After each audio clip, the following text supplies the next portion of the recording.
Guys, daw ang multo ng pala, guys. Nakita ko daw ng... Kasi hindi ako tumingin sa may labubu eh. Labubu to eh.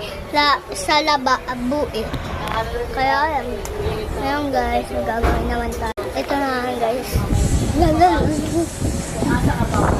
Buti na lang, hindi nagpapakay. Noong nga rin niya, gusto ko baka dito mag-mission din ako din. Uy! Uy! Tindahan niya, Mi. Paninda na lang. May inaanguan si mama ng sumay sa kasopa. Masarap. Hello, nahihilo ako. Sa punan eh. Sumay mo na siyang paninda kasi wala po. Wala po na. May chance na nga yung ano niya. Ano na mo? La la la la la la la.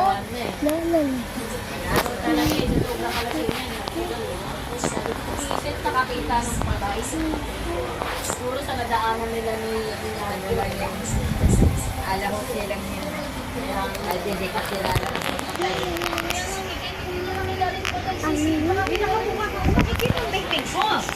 Grabe kasi pinakita ko ping-ping ni mama ko. Ako na lang mo magbabayan. Eh,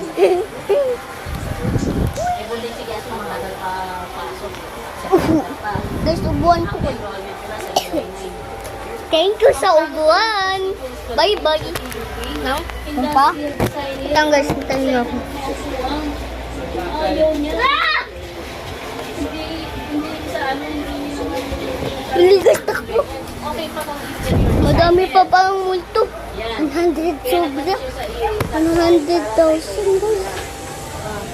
Kita ko guys. Sabi tayo. Mama mama ko magbabanta.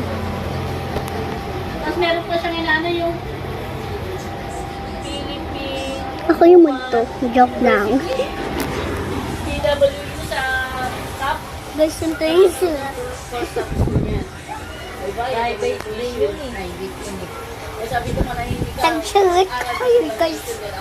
Hindi ko kakayanin yung mga distribution ko. Private yun. Kaya sana nga daw sa Iris Makani siya kasi. Sana nga makabasok sa libre sa Iris. Okay lang daw sana sa PUP kung haldun yung course niya kahit interior design. Yung industrial design niya, napangitan kami ni Mama. Dinesign ng kukumas.